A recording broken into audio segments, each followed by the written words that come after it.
अस्सलामुअलैकुम to all of you. कैसे हैं आप सब? लास्ट लेक्चर में हमने प्रीनेटल स्टेजेस को जो है वो डिस्कस किया था। जो ह्यूमन डेवलपमेंट की जो फर्स्ट स्टेज है, जिसका नेम था प्रीनेटल स्टेज या जिसको प्रीनेटल पीरियड भी कहा जाता है, उसको हमने डिस्कस किया था। उसमें हमने ये पढ़ा था कि जो प्रीनेटल स्टेज है वो फर्दर 3 स्टेजेस में डिवाइड होती है, जिसमें सबसे पहले जर्मिनल स्टेज होती है, फिर एम्ब्रियोनिक स्टेज होती है और लास्ट में फीटल स्टेज होती है। फिर हमने उनको जो है वो डिटेल से स्टडी किया था। आज का जो हमारा लेक्चर है, लेक्चर नंबर 6, उसमें हम ट्राइमेस्टर को डिस्कस करेंगे और प्रीनेटल केयर को जो है वो डिस्कस करेंगे। सबसे पहले हम देखेंगे कि ट्राइमेस्टर क्या है। तो जो प्रेगनेंसी है, जो पीरियड होता है प्रेगनेंसी का, वो 3 स्टेजेस में डिवाइड होता है, जिसको हम ट्राइमेस्टर कहते हैं। फर्स्ट ट्राइमेस्टर होता है, second trimester and third trimester. अब वन बाय वन हम देखेंगे कि इन ट्राइमेस्टर्स में क्या क्या चेंजेस हो रही होती हैं और किस तरह जो एम्ब्रियो है, जो फीटस है, वो कैसे डेवलप कर रहा होता है। सबसे पहले हम फर्स्ट ट्राइमेस्टर की बात करते हैं। तो जो फर्स्ट ट्राइमेस्टर है उसके अगर हम ड्यूरेशन की बात करें तो वो होता है 0 to 13 और 12 वीक्स। मीन्स प्रेगनेंसी के जो स्टार्टिंग के 3 मंथ्स होते हैं या जो 12 वीक्स होते हैं, वो कहलाता है फर्स्ट ट्राइमेस्टर। फर्स्ट ट्राइमेस्टर में क्या है, जो वुमेन है, weather a women is pregnant और नॉट, ठीक है, वुमेन का जो प्रेगनेंसी का जो स्टेटस है उसको कंफर्म किया जाता है फर्स्ट ट्राइमेस्टर में। तो प्रेगनेंसी को कंफर्म करने के टोटल 3 मेथड्स होते हैं, जिसमें से सबसे पहला जो मेथड है वो होता है HCG based pregnancy test. HCG based pregnancy test क्या है? HCG जो है वो एब्रिविएशन है ह्यूमन कोरियोनिक गोनेडोट्रोपिन की। ह्यूमन कोरियोनिक गोनेडोट्रोपिन एक हार्मोन है जो कि ब्लड में प्रोड्यूस होता है या ब्लड में रिलीज होता है किस वक्त? जब वुमेन प्रेग्नेंट होती है, उस वक्त बॉडी में एक हार्मोन रिलीज होता है जिसका नाम होता है ह्यूमन कोरियोनिक गोनेडोट्रोपिन हार्मोन। तो जो फिजिशियन है वो वुमेन का ब्लड सैंपल लेता है और उस ब्लड सैंपल में ये देखा जाता है कि जो HCG है उसकी क्वांटिटी कितनी है या उसमें वो HCG मौजूद है या नहीं। तो फर्स्ट मेथड क्या है? ह्यूमन कोरियोनिक गोनेडोट्रोपिन टेस्ट किया जाता है प्रेगनेंसी को असेस करने के लिए, उसको चेक करने के लिए, उसके स्टेटस को कंफर्म करने के लिए। सेकंड मेथड होता है बेलेटमेंट एग्जामिनेशन। बेलेटमेंट एग्जामिनेशन क्या है? ये एक पेल्विक एग्जामिनेशन होती है जिसमें क्या है, जो फिजिशियन या जो नर्स है वो फीटस को उसके यूटेरस में बाय हिज और हर फिंगर्स वो उस फीटस को उसकी बॉडी में फील करता है। अपनी फिंगर्स को उसके एब्डोमेन पर टच करके फील किया जाता है कि उस बॉडी में फीटस मौजूद है या नहीं। तो इसको कहा जाता है बेलेटमेंट एग्जामिनेशन। थर्ड मेथड क्या है? थर्ड मेथड में क्या होता है कि जो फिजिशियन है या जो डॉक्टर है वो स्टेथोस्कोप से जो है वो उस बेबी की हार्ट बीट को जो है वो सुनता है। मदर की एब्डोमेन पे स्टेथोस्कोप को रखकर जो उसकी एब्डोमेन में जो बेबी है उसकी जो हार्ट बीट है उसको जो है वो सुनता है। तो इससे भी पता चलता है कि फीमेल जो है वो प्रेग्नेंट है या नहीं। तो ये वो 3 मेथड्स हैं जिससे प्रेगनेंसी के स्टेटस को कंफर्म किया जाता है इन फर्स्ट ट्राइमेस्टर। इसके अलावा फर्स्ट ट्राइमेस्टर में क्या क्या चेंजेस हो रही होती हैं या किस तरह वो जो फीटस है वो डेवलप हो रहा होता है। तो जो फीटल डेवलपमेंट है वो सेफेलोकाउडल ऑर्डर में होती है। सेफेलोकाउडल ऑर्डर हमने जब प्रिंसिपल्स स्टडी किए थे या प्रिंसिपल्स ऑफ डेवलपमेंट को डिस्कस किया था तो उसमें मैंने आपको बताया था कि जो फिजिकल डेवलपमेंट है वो 2 डायरेक्शंस में होती है। उसके लिए 2 प्रिंसिपल्स होते हैं, एक होता है सेफेलोकाउडल प्रिंसिपल और दूसरा होता है प्रोक्सिमो डिस्टल प्रिंसिपल। सेफेलोकाउडल प्रिंसिपल क्या कहता है कि जो डेवलपमेंट है, जो फिजिकल डेवलपमेंट है वो हेड टू टेल होती है, फ्रॉम टॉप टू बॉटम होती है। तो जो फीटस है उसकी जो डेवलपमेंट है वो हेड टू टेल होती है। मीन सबसे पहले जो है फीटस का हेड रीजन डेवलप होता है, उसके बाद उसका ट्रंक रीजन एंड लास्ट में उसका जो लेग रीजन है वो डेवलप होता है। इसके अलावा फर्स्ट ट्राइमेस्टर में जो उसके अंदर जो डेवलपमेंट हो रही है, जो उसमें फिजिकल डेवलपमेंट हो रही है उस फीटस के अंदर, उसका जो हेड साइज है वो बाकी बॉडी के कंपैरिजन में अगर हम देखें, जो बाकी बॉडी पार्ट्स हैं उसके कंपैरिजन में अगर देखा जाए तो हेड का जो साइज है वो ज्यादा बड़ा होता है। और फर्स्ट ट्राइमेस्टर में अप्रोक्सीमेटली 12 वीक्स तक जो फीटस है उसके स्ट्रक्चर और उसके अंदर जो सिस्टम्स है वो डेवलप होना स्टार्ट हो जाते हैं। सिस्टम्स कौन कौन से, जैसे एक्सक्रीटरी सिस्टम है, सर्कुलेटरी सिस्टम है, रेस्पिरेटरी सिस्टम है, डाइजेस्टिव सिस्टम है, नर्वस सिस्टम है, मस्कुलर सिस्टम है, स्केलेटल सिस्टम है। तो इनकी डेवलपमेंट जो है वो 12 वीक तक स्टार्ट हो जाती है। यहाँ टर्म यूज की गई है गेस्टेशन। गेस्टेशन जो है वो कहा जाता है जो पूरा एक पीरियड है प्रेगनेंसी का 9 मंथ्स का, उसको हम कहते हैं गेस्टेशन। इसके अलावा फर्स्ट ट्राइमेस्टर में और क्या चेंजेस हो रही होती हैं या क्या प्रोसेसेस हो रहे होते हैं, तो जैसे मैंने आपको बताया था कि जो कॉन्सेप्शन का प्रोसेस है वो यूटेरस में नहीं होता है। जो कॉन्सेप्शन का प्रोसेस है या फीमेल जो कंसीव करती है तो वो उसका जो फैलोपियन ट्यूब है या जो ओविडक्ट है उसमें जो है कॉन्सेप्शन का प्रोसेस जो है वो अकर होता है। मींस जो स्पर्म सेल है वो एग सेल के साथ आके मिलता है कहाँ पर, फैलोपियन ट्यूब में। तो अब जब वहां पे वो दोनों आपस में फ्यूज होते हैं स्पर्म सेल और ओवा या एग सेल, तो उसके रिजल्ट में एक जाइगोट बनता है, एक सिंगल सेल स्ट्रक्चर बनता है और वो अब फैलोपियन ट्यूब से जो है वो मूव करता जाता है यूटेरस की तरफ। और इसके साथ साथ जो है उस जाइगोट के अंदर जो है वो सेल डिवीजन भी हो रही होती है जिसको हम माइटोसिस कहते हैं, जिसमें वो एक सिंगल सेल जो है वो 100 to 150 सेल्स में जो है वो ट्रांसफॉर्म हो जाता है। उसी फैलोपियन ट्यूब से गुजरते गुजरते ही उसमें जो है वो कितने अबाउट 150 सेल्स जो है वो हो जाते हैं। ठीक है, और वो जो 150 सेल्स पे कंसिस्ट एक बॉडी है, जो एक स्ट्रक्चर है, वो एक बॉल लाइक स्ट्रक्चर होता है जिसको हम मॉड्यूला कहते हैं। फिर नेक्स्ट स्टेज में वो ब्लास्ट्यूला और फिर गैस्ट्रूला बन जाता है। ठीक है, तो अब वो जो बॉल लाइक स्ट्रक्चर है ना उसमें टोटल 3 लेयर्स होती हैं। सबसे आउटर मोस्ट जो लेयर है उसको एक्टोडर्म कहा जाता है, उसके बाद मीजोडर्म जो कि मिडिल लेयर, और फिर उसकी इनर मोस्ट लेयर जिसको हम एंडोडर्म कहते हैं। अब जो एक्टोडर्म है या जो आउटर मोस्ट लेयर है उससे उस फीटस के सेंसरी ऑर्गन्स, स्किन और नर्वस सिस्टम फॉर्म्ड होता है। मीजोडर्म से उसके कनेक्टिव टिश्यू जो है वो ब्लड टिश्यूज को कहा जाता है, वो बनते हैं, मसल्स बनते हैं, स्केलेटन बनता है, उसका सर्कुलेटरी और रिप्रोडक्टिव सिस्टम जो है वो उसकी मीजोडर्म से फॉर्म्ड हो रहे होते हैं। और जो एंडोडर्म है, जो इनर मोस्ट लेयर है, उससे उसके डाइजेस्टिव सिस्टम, रेस्पिरेटरी सिस्टम और ग्लैंड्यूलर सिस्टम जो है वो फॉर्म हो रहा होता है।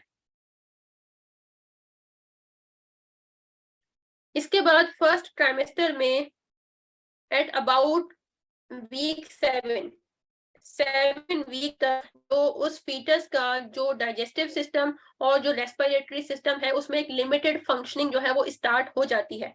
मींस उसमें एक थोड़े लेवल की जो है डाइजेशन या रेस्पिरेशन, मींस वो हार्ट बीट या उसमें जो ब्रीदिंग का प्रोसेस जो है वो कुछ हद तक स्टार्ट हो जाता है। इसके अलावा फर्स्ट ट्राइमेस्टर में जो गोनेड्स हैं वो तो ऑलरेडी ही डेवलप हो चुके होते हैं। ठीक है, उनकी डेवलपमेंट जो है वो हो रही होती है। जैसे कॉन्सेप्शन के टाइम पर ही जो सेक्स है उस टाइम तो हो जाता है कि वो बेबी जो है वो फीमेल होगा या मेल होगा, लेकिन जो है अगर हम बात करें उस मदर की, ठीक है, या जो फिजिशियन है या जो फैमिली है उसको पता नहीं होता उस टाइम पर कि जो बेबी है वो फीमेल है या मेल है। तो उस वक्त जो फीटस का जो जेंडर है वो उस वक्त विजिबल नहीं होता है। एट अबाउट 8 वीक, ठीक है, जब बेबी जो है या जो फीटस जो है वो 8 वीक को अप्रोच करता है तो उस वक्त उसका जो वेट है वो 1/30 आउंस होता है और जो उसका साइज है वो 11/4 इंच होता है। फीटस की टंग, लिप्स, ईयर्स, नोज और आईज जो है वो फर्स्ट ट्राइमेस्टर में विजिबल होना शुरू हो जाते हैं, मीन्स उनको देखा जा सकता है। इन अल्ट्रासाउंड। इसके बाद फर्स्ट ट्राइमेस्टर में जो उसका ब्रेन डेवलपमेंट है बहुत ज्यादा रैपिड होती है, उसके जो हेड की डेवलपमेंट है, जो उसका हेड का साइज है वो बाकी बॉडी के कंपैरिजन में ज्यादा होता है या लार्ज होता है।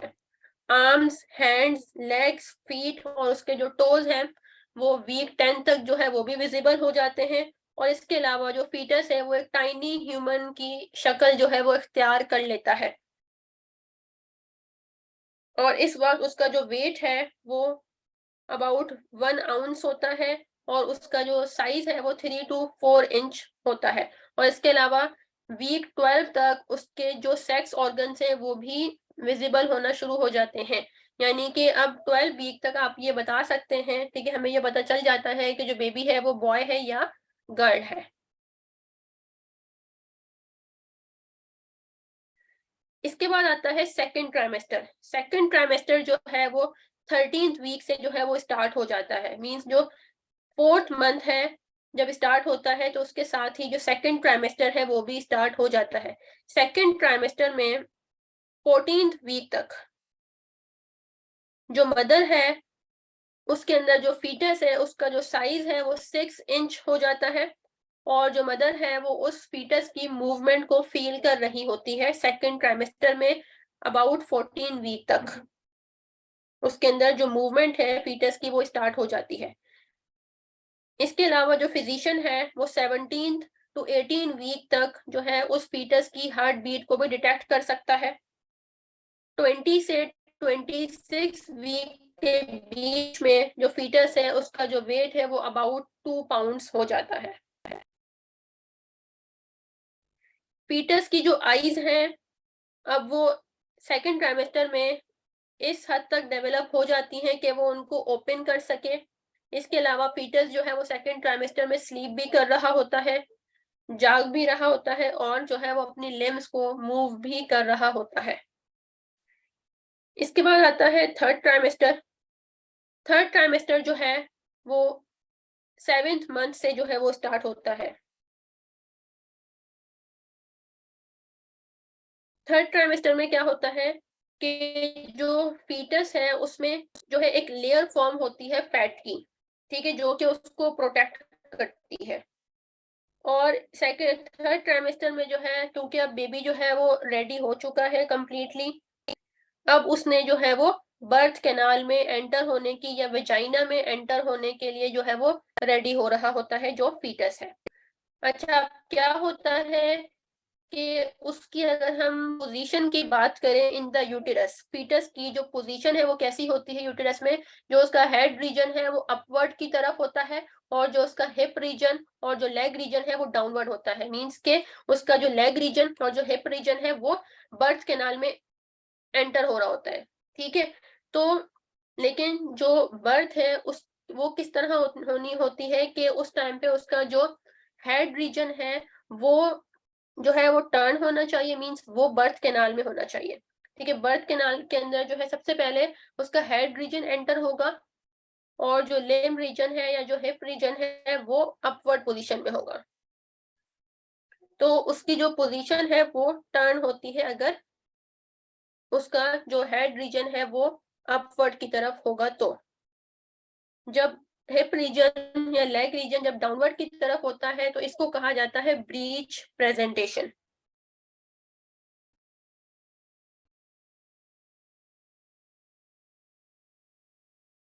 इसके बाद बाय मंथ 8 फीटस का जो वेट है वो अबाउट 5 पाउंड हो जाता है। और इसके बाद से मींस 8 मंथ, यानी कि 8 मंथ में अब क्या होगा कि जब उसका वेट 5 पाउंड हो जाता है तो अब उसके हर वीक में जो है हाफ पाउंड वेट जो है वो गेन करता है, ठीक है। 8 मंथ हो गया, ठीक है, उसका 5 पाउंड वेट है। अब उस 8 मंथ का जो 9 मंथ का जो फर्स्ट वीक होगा, 8 मंथ का जो फर्स्ट वीक होगा उसमें हाफ पाउंड इंक्रीज होगा, फिर सेकेंड वीक में हाफ होगा, इस तरह होता रहता है।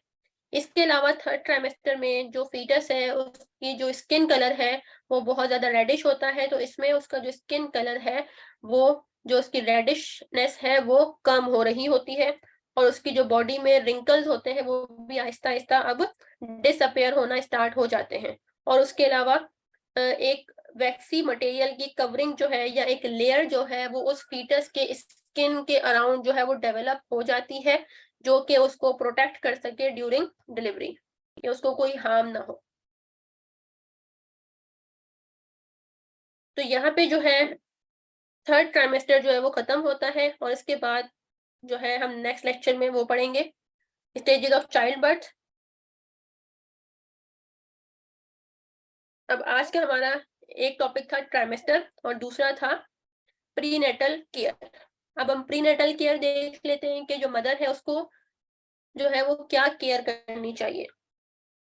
सबसे पहले जो है मदर को जो है वो मॉडरेट एक्सरसाइज करनी चाहिए मींस, और उसके साथ उसकी डाइट जो है उसको अपनी डाइट का ख्याल रखना चाहिए। उसको किसी भी किस्म का कोई ड्रग जो है वो यूज नहीं करना, ड्रग्स को अवॉइड करना है। खास तौर पर जो अल्कोहल है उसको बिल्कुल भी यूज नहीं करना। इसके अलावा टेराटोजन जो है वो कहा जाता है एक एजेंट होता है, ठीक है, जो कि क्या करता है उस एम्ब्रियो में या उस फीटस में जो है वो डेवलपमेंटल एबनॉर्मलिटीज को इंड्यूस कर सकता है। टेराटोजन जो है कोई भी एजेंट हो सकता है, बायोलॉजिकल भी हो सकता है, फिजिकल भी हो सकता है और केमिकल एजेंट भी हो सकता है, जो कि क्या कर सकता है उस एम्ब्रियो में या फीटस में फ्यूचर में उसके अंदर जो है वो डेवलपमेंटल एबनॉर्मलिटीज कॉज कर सकता है। तो जो है वो फीमेल को चाहिए कि वो किसी ऐसे एनवायरनमेंट में ना जाए जहाँ पे कोई टेराटोजन जो है उसको इन्वेड कर सके, या उसमें अगर कोई केमिकल चेंज या कोई इस तरह का कोई चीज इनटेक ना करे जिसकी वजह से उसके अंदर कोई उस एम्ब्रियो में कोई डेवलपमेंटल एबनॉर्मलिटीज कॉज हो।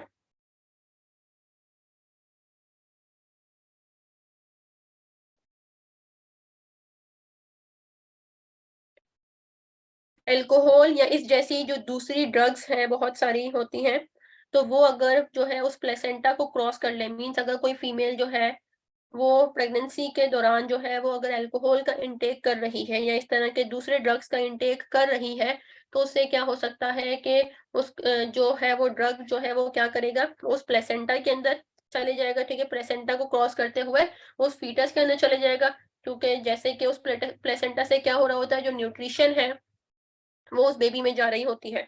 तो अब क्या होगा कि वो जो ड्रग है वो जो अल्कोहल है वो भी उस ब्लड में मौजूद होगा, तो वो भी जो है उस प्लेसेंटा से उस फीटस को अफेक्ट कर सकता है। तो जो है अल्कोहल की कोई भी अमाउंट, भले मतलब ये ना हो कि कम लिए जा रही है, ठीक है, या ज्यादा लेना, तो दोनों ही जो है वो उस फीटस को अफेक्ट कर सकता है। इसके अलावा जो फीटस का जो है वो मेंटली रिटार्डेशन भी हो सकती है अगर अल्कोहल यूज हो रहा है, ठीक है, प्रेगनेंसी के दौरान अगर फीमेल जो है वो अल्कोहल का इंटेक कर रही है तो उसकी वजह से जो फीटस है उसके अंदर मेंटल रिटार्डेशन जो कि एक इंटेलेक्चुअल डिसेबिलिटी डिसऑर्डर है, डेवलपमेंटल डिसऑर्डर है, तो वो उसको हो सकता है फ्यूचर में।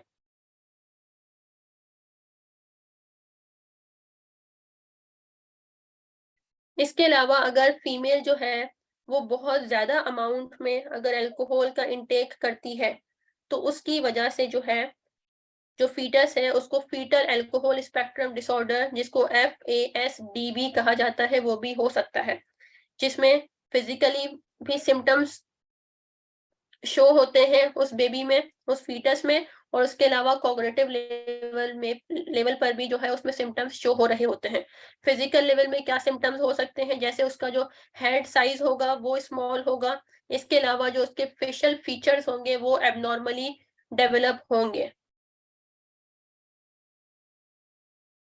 और कॉग्निटिव लेवल पे क्या सिम्टम्स होते हैं फीटल अल्कोहल स्पेक्ट्रम डिसऑर्डर में, तो उसकी पुअर जजमेंट हो सकती है फ्यूचर में। इसके अलावा उसका इम्पल्स कंट्रोल पुअर हो सकता है, उसके अंदर ADHD के जो चांसेस हैं वो बढ़ सकते हैं, लर्निंग इश्यूज हो सकते हैं और उसका जो IQ स्कोर है वो भी लो हो सकता है। तो ये वो तमाम प्रॉब्लम्स हैं जो कि हो सकते हैं अगर फीमेल जो है वो अल्कोहल का एक्सेसिव इंटेक कर लेती है ड्यूरिंग प्रेगनेंसी। सो यहाँ पे हमारा आज का लेक्चर जो है वो एंड होता है। अगर आपका कोई क्वेश्चन है तो आप मुझसे पूछ सकते हैं। अपना बहुत सारा ख्याल रखिएगा। अल्लाह हाफिज।